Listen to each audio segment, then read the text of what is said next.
उत्तर प्रदेश का राजकीय वृक्ष कौन सा है? अशोक का वृक्ष है। कौन सा वृक्ष है? अशोक का वृक्ष है। नेक्स्ट है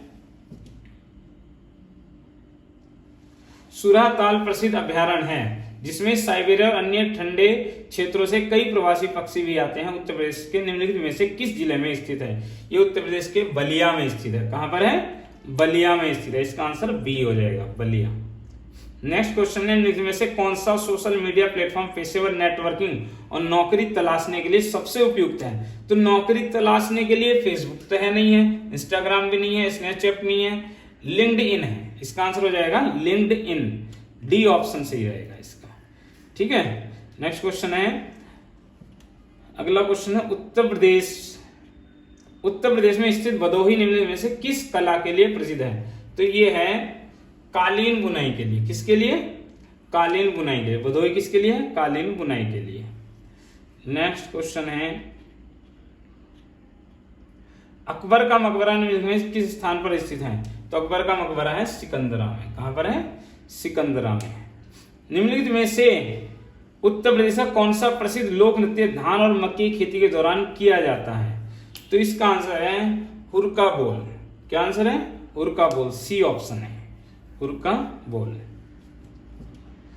अगला क्वेश्चन है, बनारस हिंदू विश्वविद्यालय की स्थापना पंडित मदन मोहन मालवीय ने निम्नलिखित में से किसके सहयोग से की थी? इसका आंसर है doctor Annie Besant. Annie Besant के सहयोग से इन्होंने बनारस हिंदू विश्वविद्यालय की स्थापना की थी। नेक्स्ट क्वेश्चन है, मथुरा निम्नलिखित में से किसकी जन्मस्थली है जिसे ब्रजभूमि के नाम से भी जाना जाता है? यहाँ पर भगवान कृष्ण की जन्मस्थली है जो बहुत अधिक प्रसिद्ध है। इसका आंसर हो जाएगा ए, 40 का ए ऑप्शन, भगवान कृष्ण। नेक्स्ट है, निवेश मित्र मोबाइल एप्लीकेशन भारत के निम्नलिखित में किस राज्य की एक पहल है? तो यह है उत्तर प्रदेश की। किसकी है? उत्तर प्रदेश की। नेक्स्ट है, विमुद्रीकरण को निम्नलिखित में से किस नाम से जाना जाता है? विमुद्रीकरण का होता है डिमोनेटाइजेशन, का मतलब है नोटबंदी। क्या है इसका मतलब? नोटबंदी। तो ये हो जाएगा विमुद्रीकरण का आंसर हो जाएगा नोटबंदी। नेक्स्ट क्वेश्चन है, उत्तर प्रदेश राजस्व संहिता 2006 के अनुसार एक अवधि या एक पट्टे या वचनबद्ध या अनुदान के तहत धारित भूमि खंड को निम्नलिखित में से क्या कहा जाता है? क्या कहा जाता है? इसे कहा जाता है या तो होल्डिंग भूमि कहा जा सकता है, धरती या समेकित। इन दोनों में से एक हो सकता है। अभी ये क्लियर नहीं है, देख के बता दूंगा मैं कौन सा आंसर है। या तो होल्डिंग होगा या समेकित हो सकता है। नेक्स्ट क्वेश्चन है, यूपीएसएसएफ का पूरा नाम क्या है? यूपीएसएसएफ का नाम है Uttar Pradesh special security force. Uttar Pradesh special security force. इसका आंसर हो जाएगा बी। 44वें का आंसर हो जाएगा बी। नेक्स्ट क्वेश्चन है, टका निम्नलिखित में से किस देश की मुद्रा है? तो टका बांग्लादेश की। बांग्लादेश की मुद्रा का नाम क्या है? टका है।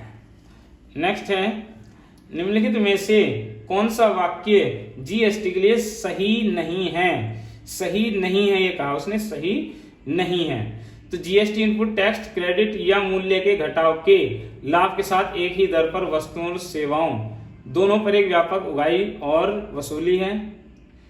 दूसरा ऑप्शन है वस्तुओं और सेवाओं पर कई प्रकार के कर लगाए जाते हैं। और जीएसटी एक गंतव्य आधारित कर है। और जीएसटी सकल प्रशासन के तहत पूरे देश में एक सामान्य कानून प्रक्रिया है। तो इसका आंसर हो सकता है, इसका आंसर हो जाएगा ए, जीएसटी इनपुट क्रेडिट।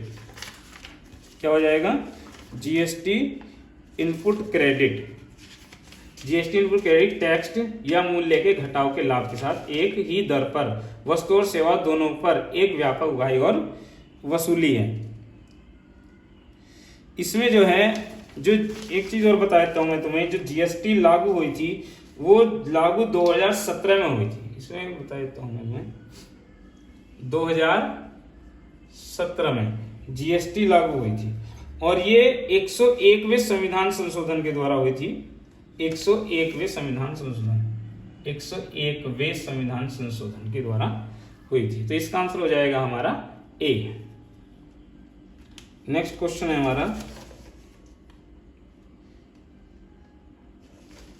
ईमेल में भरोसेमंद स्रोत बनकर दुर्भावनापूर्ण कारणों के लिए संवेदनशील जानकारी जैसे user name, password, credit card विवरण आदि प्राप्त करने का प्रयास क्या कहलाता है? संवेदनशील जानकारी जैसे नेम, पासवर्ड, क्रेडिट कार्ड विवरण आदि प्राप्त करने का प्रयास क्या कहलाता है? ये कहलाता है फिशिंग। क्या कहलाता है? फिशिंग। इसका आंसर है बी सही, फिशिंग। 47वें का बी। नेक्स्ट क्वेश्चन है, हाल ही में श्री अमित शाह ने में से किस स्थान पर national cooperative dairy federation of India के मुख्यालय की आधारशिला रखी है? तो इसका आंसर है गांधीनगर। ये रखी है इन्होंने गांधीनगर में, गुजरात के गांधीनगर। नेक्स्ट क्वेश्चन है, निम्नलिखित में से, अगला क्वेश्चन है, निम्नलिखित में से कौन सा पुरस्कार सहकारी और दुग्ध उत्पादक कंपनियों को आगे बढ़ने और प्रतिस्पर्धा भावना पैदा करने के लिए प्रेरित करने हेतु दिया जाता है? तो इसमें आ जाएगा राष्ट्रीय गोपाल रत्न पुरस्कार। ध्यानचंद पुरस्कार तो आएगा नहीं, खेल के लिए जाता है। अर्जुन पुरस्कार भी खेल के लिए जाता है, और द्रोणाचार्य पुरस्कार जो कोच होते हैं उनके लिए दिया जाता है। तो इसका आंसर क्या रहेगा? राष्ट्रीय गोपाल रत्न पुरस्कार आ जाएगा इसका आंसर। नेक्स्ट क्वेश्चन है, निम्नलिखित में से कौन सा बंदरगाह कच्छ गुजरात में स्थित है? कच्छ गुजरात में स्थित जो है कांडला बंदरगाह है। कौन सा है? कांडला बंदरगाह है। कांडला बंदरगाह जिसका नया नाम हो चुका है दीनदयाल उपाध्याय बंदरगाह है। नेक्स्ट क्वेश्चन है, हाल ही में भारतीय नौसेना का फास्ट टैक क्राफ्ट INS कावरानी में किस स्थान पर पहुंचा है? तो ये पहुंचा है कोलंबो, श्रीलंका के कोलंबो, श्रीलंका के कोलंबो। इसका आंसर क्या है? डी आंसर सही है, 51 का डी। अगला क्वेश्चन है, निम्नलिखित में से खुदाई खिदमतगार का संस्थापक कौन है? तो इसके संस्थापक है खान अब्दुल गफ्फार खां। कौन है? खान अब्दुल गफ्फार खां। इसका आंसर है डी, 52 का आंसर है डी। अगला क्वेश्चन है, निम्न में से किसने हाल ही में कोची लक्षद्वीप द्वीप समूह सबमरीन ऑप्टिकल साइबर कनेक्शन का उद्घाटन किया है? तो उद्घाटन किया है श्री नरेंद्र मोदी ने, जो हमारे देश के प्रधानमंत्री हैं, इन्होंने किया है। नेक्स्ट क्वेश्चन है, केंद्रीय मंत्रिमंडल में हाल ही में भारत और निम्नलिखित में से किस देश के बीच प्रवासन और गतिशीलता समझौते को मंजूरी दी गई है? ये दी गई है इटली के साथ। भारत और इटली के बीच समझौता हुआ है, तो इसका आंसर क्या है? इटली है। अब देखो क्वेश्चन आते हैं हिंदी के। हिंदी के क्वेश्चन आते हैं, नलिन और राजीव शब्द में से किस शब्द के पर्यायवाची हैं? तो ये पर्यायवाची है कमल के। किसके पर्यायवाची हैं? कमल के पर्यायवाची हैं। नेक्स्ट है, पूर्व और उत्तर के बीच की दिशा इस वाक्यांश के लिए एक शब्द में कौन सा है? तो पूर्व और उत्तर के बीच की दिशा को कहते हैं ईशान। क्या बोलते हैं? ईशान। तो इसका आंसर क्या है? डी आंसर है इसका। अगला क्वेश्चन देखते हैं, निम्नलिखित में से किस विकल्प में शुद्ध वाक्य है? शुद्ध वाक्य देखना है, शुद्ध वाक्य कौन सा है? शुद्ध वाक्य है 10 बजने को 15 मिनट है, ये गलत है। यहाँ पर लड़के अध्यापक को प्रश्न पूछते हैं, ये भी गलत है, अध्यापक से प्रश्न पूछते हैं। दीन दुर्बलों को प्यार करना मानवता है, ये भी नहीं, ये वाला सही है डी। वह ऑफिस में बैठा मेरी प्रतीक्षा कर रहा है, इसका आंसर है डी। शुद्ध वाक्य है डी। निम्न में से पुल्लिंग शब्द का चयन कीजिए। पुल्लिंग शब्द का, पुल्लिंग है इसमें विहार। कौन सा है? विहार। नेक्स्ट है, निम्नलिखित में से किस शब्द का प्रयोग एक वचन में होता है? एक वचन में यानी कि दर्शन, हस्ताक्षर, प्राण, ये तीनों बहुवचन है। इसमें आंसर हो जाएगा सी, सोना। सोना जो है एक वचन है। अब आता है, हे ईश्वर दया करो, रेखांकित शब्द में कौन सा कारक है? तो यहाँ पर विश्वबोधक लगा हुआ है, विश्वबोधक चिन्ह, तो इसलिए विश्वबोधक संबोधक कारक हो जाएगा। कौन सा हो जाएगा? संबोधक कारक हो जाएगा। फिर आता है, निम्न में से तद्भव शब्द कौन सा है? तद्भव, तद्भव आ जाएगा इसमें काज। काज शब्द क्या है? तद्भव है। काज शब्द क्या है? तद्भव है। नेक्स्ट क्वेश्चन आता है, निम्नलिखित में से किस विकल्प में सभी शब्द तत्सम है? तत्सम तत्सम है ए में, नव्य और स्वर्ण का, तो ये आंसर क्या हो जाएगा हमारा ए, 63 का ए। अब आते हैं क्वेश्चन नंबर 64। रक्त रंजित शब्द में कौन सा समास है? रक्त से रंजित हो जाएगा तत्पुरुष समास। कौन सा हो जाएगा? तत्पुरुष समास। इसका आंसर हो जाएगा 64 का डी। फिर आता है क्यों, कब, कौन से सर्वनाम के उदाहरण है? इंट्रोगेट यानी कि प्रश्नवाचक शब्द हैं तो प्रश्नवाचक सर्वनाम हो जाएंगे। कौन से हो जाएंगे? प्रश्नवाचक सर्वनाम। तो इसका आंसर हो जाएगा सी। फिर आता है नेक्स्ट, मदिरालय शब्द के संधि विशेष का चयन कीजिए। मदिरा प्लस आलय क्या हो जाएगा? मदिरा प्लस आलय, तो इसका आंसर हो जाएगा बी। इसका आंसर हो जाएगा बी। अवतरण चिन्ह को और किस नाम से जाना जाता है? तो अवतरण चिन्ह को उद्धरण चिन्ह के नाम से भी जाना जाता है। किस नाम से? उद्धरण चिन्ह के नाम से भी जाना जाता है। अगला क्वेश्चन है, सतसई शब्द में किस प्रकार के संख्याबोधक विशेषण का प्रयोग किया गया है? सतसई यानी कि एक समुच्चय बना हुआ है। इसमें क्या बना हुआ है? समुच्चय बना हुआ है, तो इसमें समुच्चय बोधक क्या हो जाएगा? समुच्चय बोधक विशेषण है इसके अंदर। ए आंसर इसका हो जाएगा। नेक्स्ट क्वेश्चन है, राधा ने पायल से चिट्ठी लिखवाई यानी कि दूसरे से काम करवाया। इस वाक्य में कौन सी क्रिया है? इस वाक्य में कौन सी क्रिया है? तो इसका आंसर है प्रेरणार्थक क्रिया। कौन सी है? प्रेरणार्थ, यानी दूसरे से काम करवाना कौन सी क्रिया हो जाती है? प्रेरणार्थक क्रिया हो जाती है। चिल्लाहट में कौन सा प्रत्यय है? प्रत्यय मतलब लास्ट में, शब्द के अंत में लगता है, तो चिल्लाहट, तो इसमें हो जाएगा आहट प्रत्यय हो जाएगा। क्या हो जाएगा? आहट प्रत्यय हो जाएगा, तो इसका डी आंसर हो जाएगा। अभिभाषण में कौन सा उपसर्ग है? उपसर्ग शब्द के स्टार्टिंग में लगता है, जैसे लिखा हुआ है अभिभाषण, अभी, तो अभी क्या हो जाएगा? ए आंसर हो जाएगा। क्या हो जाएगा 71 का? A answer. उपसर्ग है इसमें ए, अभिभाषण। क्वेश्चन है, तिल का ताड़ बनाना, मुहावरे का अर्थ क्या है? तिल का ताड़ यानी कि बढ़ा चढ़ाकर कोई बात कह देना, साधारण बात को बढ़ा चढ़ाकर कहना। इसका आंसर हो जाएगा डी। नेक्स्ट है, परोक्ष का विलोम क्या है? प्रत्यक्ष और परोक्ष। प्रत्यक्ष और परोक्ष। परोक्ष का क्या हो जाएगा? प्रत्यक्ष हो जाएगा। परोक्ष का क्या हो जाएगा? प्रत्यक्ष। प्रत्यक्ष जो सामने दिखाई दे, परोक्ष जो परे हो। फिर आ जाता है, चमड़ी जाए पर दमड़ी न जाए, लोकोक्ति का अर्थ निम्नलिखित में से कौन सा है? चमड़ी जाए पर दमड़ी न जाए यानी कि कंजूसी दिखाना, तो इसमें हो जाएगा अत्यधिक कंजूस होना। कौन सा हो जाएगा? अत्यधिक कंजूस होना, तो ये आंसर हो जाएगा इसका। क्रोध किस रस का स्थायी भाव है? तो क्रोध है रौद्र रस का स्थायी भाव। रौद्र रस का स्थायी भाव क्या है? क्रोध। अगला क्वेश्चन है, सौरठा के द्वितीय और चतुर्थ चरण में, दूसरे में और चौथे चरण में कितनी कितनी मात्राएं होती है? दूसरे और चौथे चरण में होती हैं 13-13 मात्राएं, और पहले और तीसरे चरण में होती हैं 11-11 मात्राएं। ठीक है, आगे है, निम्नलिखित में से किस अलंकार में समान धर्म का होना अनिवार्य है? समान धर्म, समान धर्म होता है उपमा अलंकार में, समान गुण धर्म। ठीक है ना, जहां पर तुलना की जाती है, दो व्यक्तियों अथवा दो वस्तुओं की तुलना की जाती है, तो वहां पर कौन सा होता है? उपमा अलंकार होता है, और वाचक शब्द का इसमें प्रयोग होता है। आगे आता है, निम्न में से भाग शब्द का अनेकार्थी शब्द किस विकल्प में नहीं है? उसने कहा है नहीं है, यानी कि 3 इसके अर्थ होंगे, तो बांटना भी होता है, हिस्सा भी होता है, ब्याज भी होता है, भागना नहीं होता है। भाग का मतलब भागना नहीं होता।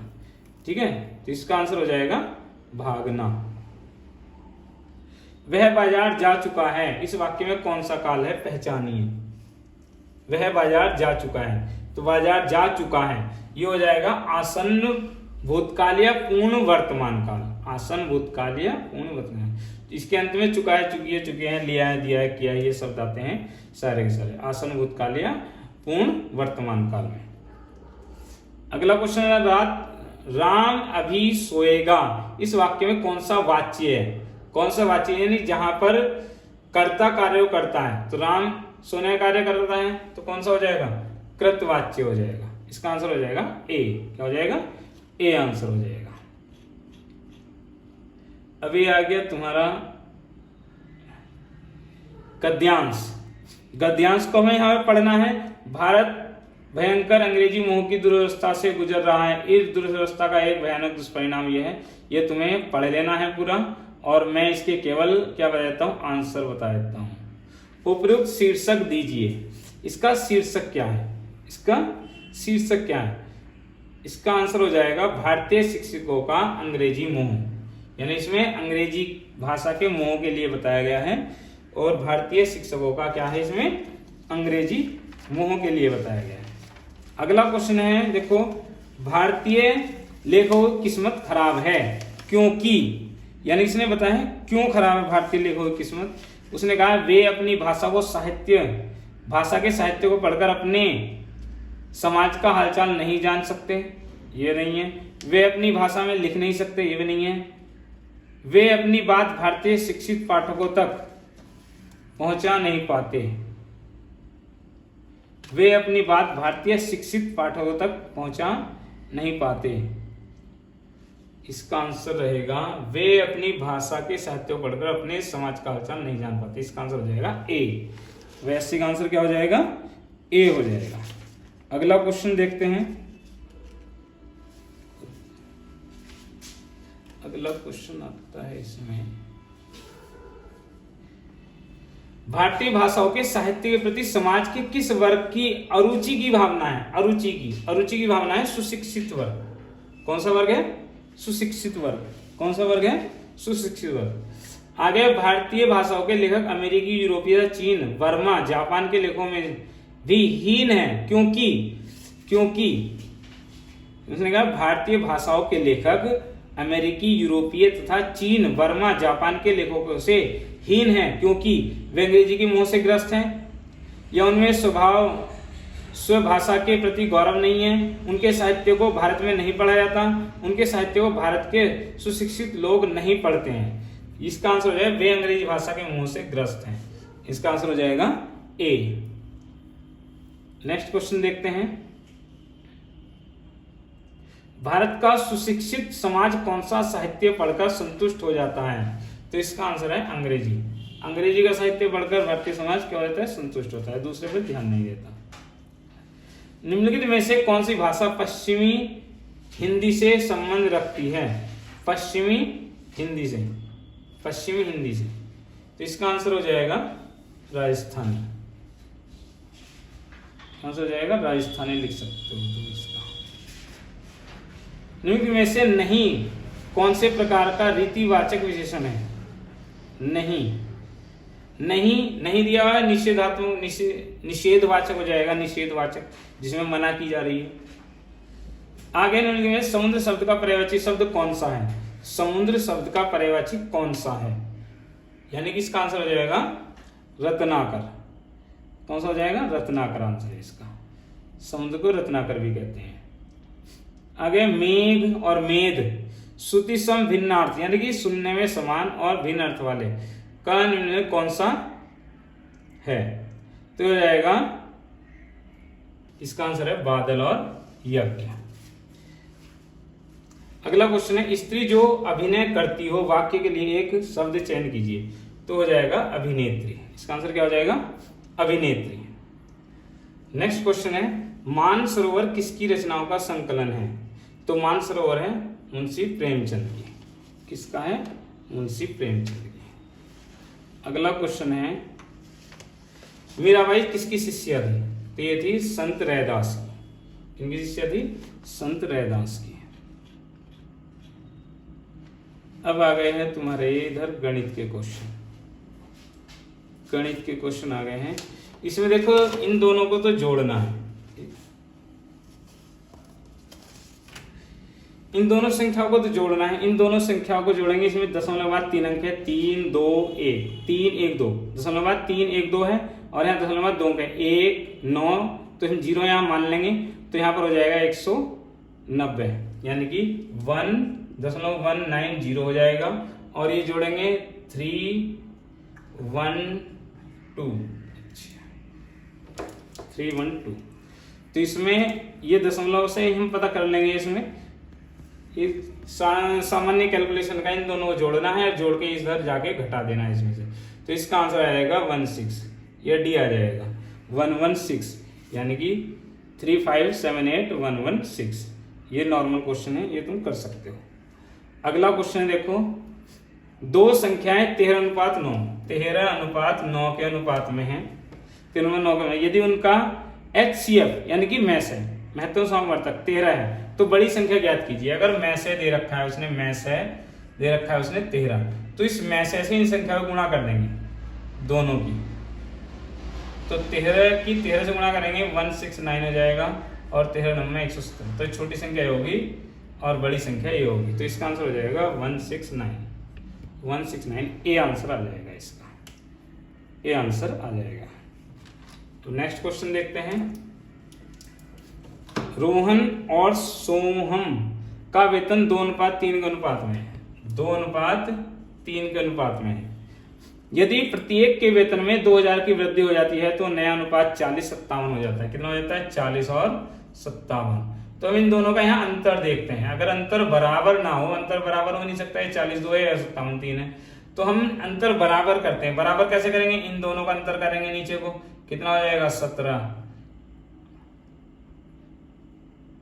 ऊपर का अंतर करेंगे 1, नीचे के अंतर से ऊपर ही गुणा करेंगे, 17 दूनी 34, 17 तिया 51, ऊपर के अंतर से नीचे गुणा करेंगे, 40 की 140 इकन 40 और 57 इकन 57, अंतर हो गया अब इनका देखो बराबर, कितना आ जाएगा? 6 और यहाँ पर भी 6। अनुपात में तो 6 है, ऊपर से नीचे को आने के लिए जो बढ़ोतरी हुई है वो 6 की, और हकीकत में हुई है 2000 की। कितनी हुई है? 2000 की। तो इसे 2 से डिवाइड कर लेंगे, 2 दिया 6, 2 इकन 2, एक अनुपात क्या हो जाएगा? 1000/3। तो उसने पूछा क्या हमसे? उसने हमसे पूछा सोहम का वेतन। सोहम कौन सा है? ये वाला सोहम है। तो ये इसके ऊपर कितना है? 51, तो इसकी 51 से गुणा कर देंगे, 3 इकन 3 3 7 21, 17 इकन 17,000 इसका वेतन आ जाएगा। आंसर आएगा हमारा 17,000। ऑप्शन में देखो कौन से ऑप्शन में है 17,000? 17,000 आ जाएगा बी ऑप्शन। देखो ये आ गया आंसर हमारा बी।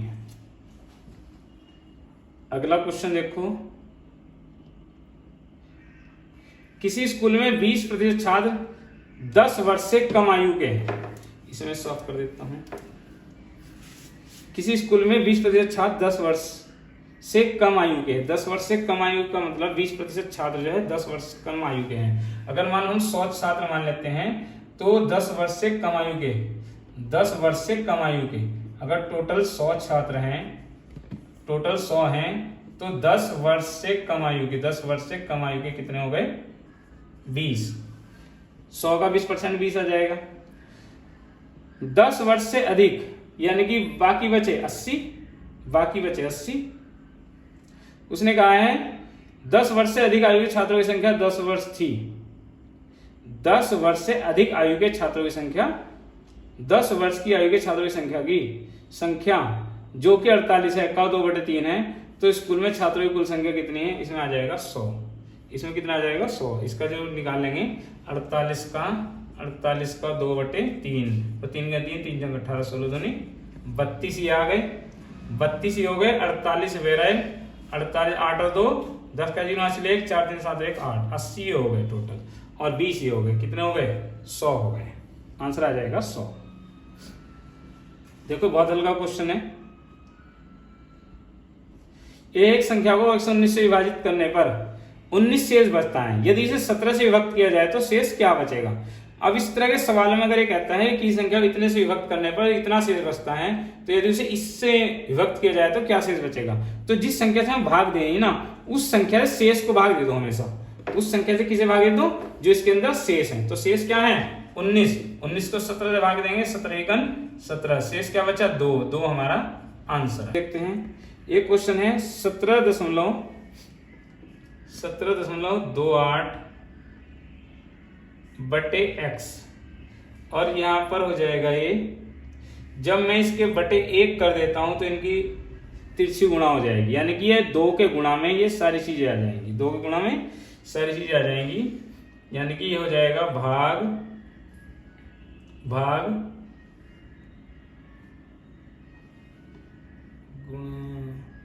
अगर इसमें भाग हटा के गुणा ही कर दूं, भाग हटा के गुणा कर दूं, तो ये हो जाएगा 3.6 गुणा 0.2 गुणा 2/1।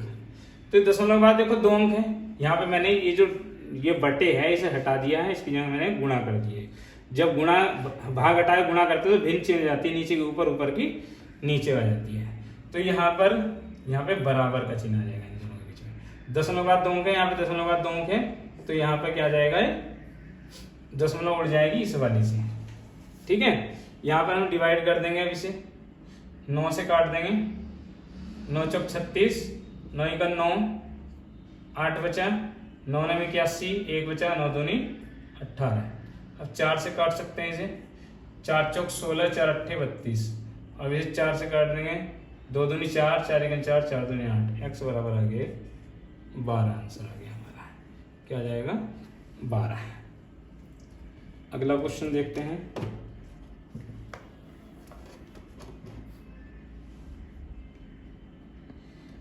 तीन साझेदार PQR एक व्यवसाय शुरू करते हैं।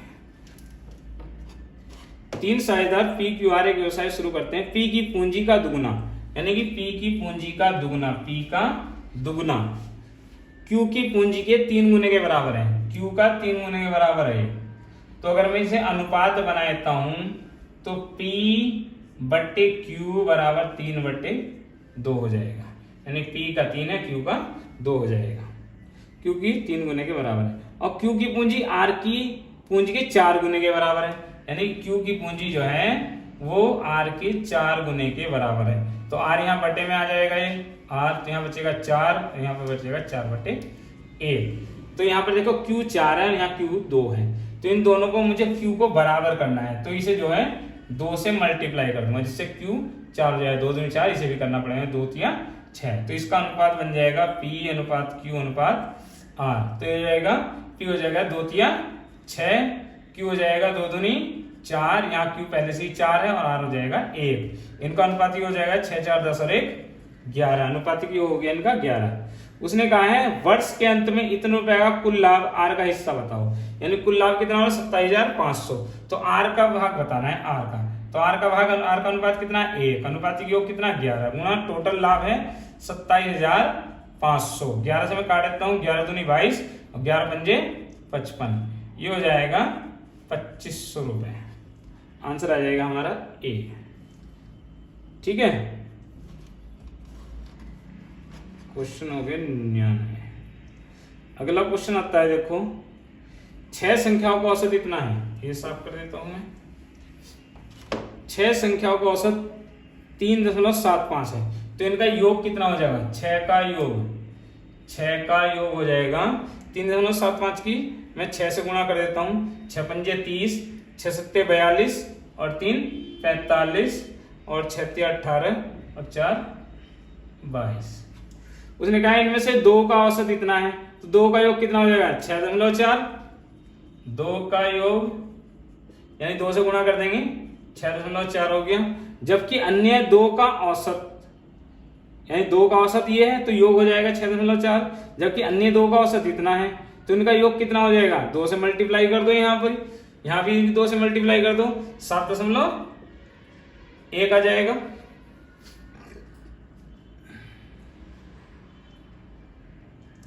अब उसने कहा शेष 2 संख्याओं का औसत कितना है, शेष 2 संख्याओं का औसत, तो ये 4 का योग हो गया, 2 का योग ये हो गया, 2 का योग ये हो गया, तो ये 4 का योग हो गया, 6 का ये, इन दोनों जोड़ देंगे, 5 और 7 और 6 13, इसमें से ये घटा देंगे, 13.5 घटा देंगे, 0 0 और 12 में से 3 गए 9, ये बचा 9, ये 2 का योग आ गया, 2 का योग बराबर 9। औसत कितना हो जाएगा इनका दोनों का, औसत बराबर 9/2, 9/2 बराबर 4.5 इसका आंसर आ जाएगा हमारा C। ठीक है।